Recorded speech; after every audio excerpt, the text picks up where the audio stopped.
Hi friends, this is சும்மா.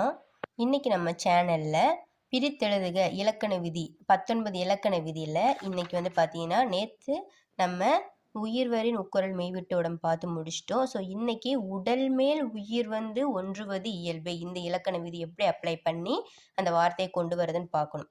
எதுக்காக இந்த இலக்கண விதி சொன்னதுக்கப்புறம் இன்றைக்கி நான் இப்போ தொடர்ந்து இதை போடுறேன் அப்படின்னா, இதை நமக்கு தெரிஞ்சாதான் இதை நம்ம அப்ளை பண்ண முடியும். ஸோ அதுக்காக தான் நேற்று நான் உயிர்வரின் உட்குரல் மெய்விட்டோடும் போட்டேன். கண்டிப்பாக அது உங்கள் எல்லாருக்கும் புரிஞ்சிருக்கும்னு நான் நம்புகிறேன். இன்றைக்கி அந்த வீடியோ பார்க்காதவங்க அதை பார்த்துட்டு அதுக்கப்புறம் இந்த வீடியோ பாருங்கள். உடல் மேல் உயிர் ஒன்றுவது இயல்பு.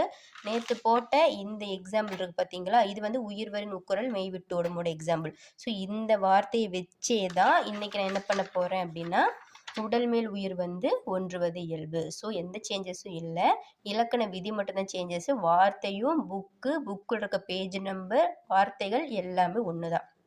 ஓகே, இப்போ நம்ம போகலாங்களா? நேற்று மாதிரியே இந்த 8 வார்த்தை நான் உங்களுக்கு சொல்லி கொடுத்துருவேன். ஹோம் ஒர்க்காக பார்த்தீங்கன்னா நீங்கள் இந்த 186 213 இருக்கக்கூடிய இந்த அமுதென்று உழுதுழுது இந்த 2 வார்த்தைக்கு உண்டான ஆன்சரை நீங்கள் கமெண்ட் பண்ணுங்கள். சரி, ஃபஸ்ட்டு போகலாம். ஃபஸ்ட்டு பார்த்தீங்க அப்படின்னா மாசற்றார். ஸோ இது நேற்று எப்படி பிரிக்கணும்னு சொன்னேன். மாசு கூட்டல் அற்றார். நிலைமொழியோட ஈற்றெழுத்தை பிரித்தால் தான் நமக்கு என்ன இலக்கண விதி என்றே தெரியும். ஸோ இச்சு கூட்டல் ஊன் பிரித்தோம். இது உயிர்வரின் உட்குரல் மெய்விட்டோடும் கான்செப்ட் படி நமக்கு வார்த்தை எப்படி ஆகும், மாச் கூட்டல் அற்றார்னு ஆகும். ஸோ இன்றைக்கி நம்ம பார்க்க போகிறது என்ன, உடல் மேல் உயிர் ஒன்றுவது இயல்பு. ஸோ நேற்று பிரித்த வார்த்தை மாச் கூட்டல் அற்றார். இன்றைக்கி நம்ம என்ன பண்ணோம், நிலைமொழியோட ஈற்றெழுத்து வருமொழியோட முதல் எழுத்து இது ரெண்டையும் சேர்த்தா நமக்கு இந்த மாசற்றார் அப்படிங்கிற இந்த வார்த்தை கிடைத்துவிடும்.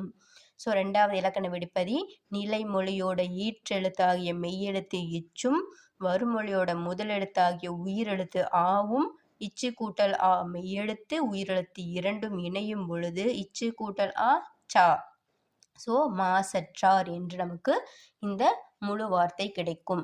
இதுலேருந்து உங்களுக்கு என்ன புரிஞ்சிருக்கும், இந்த மாசற்றார் அப்படிங்கிற வார்த்தையை பிரித்தா இந்த மாசற்றார்ங்கிற வார்த்தையை கொண்டு வரதுக்கு மொத்தம் நமக்கு 2 இலக்கண விதி தேவைப்படுது. அதில் ஒன்று உயிர்வரின் உட்குரல் மெய்விட்டோடும் மாச்சு கூட்டல் அற்றார். இன்னைக்கு உடல் மேல் உயிர் ஒன்றுவது இயல்பு, இச்சு கூட்டலா நிலைமொழியோட ஈற்றெழுத்து வருமொழியோட முதலெழுத்து இச்சு கூட்டலா சா என்று மாறி மாசற்றார் அப்படிங்கிற வார்த்தை கிடைத்து விட்டது. அடுத்தது அணிந்துரை. அணிந்து கூட்டல் உரை. ஸோ உயிர்வரின் உட்குரல் மெய்விட்டோடும் விதிப்படி அணிந் கூட்டல் உரை. உடல் மேல் உயிர் ஒன்றுவது இயல்பு விதியின்படி நிலைமொழியோட ஈற்றெழுத்து இத்தும் வருமொழியோட முதல் எழுத்தாகிய உயிரெழுத்து ஊவும் இணைந்து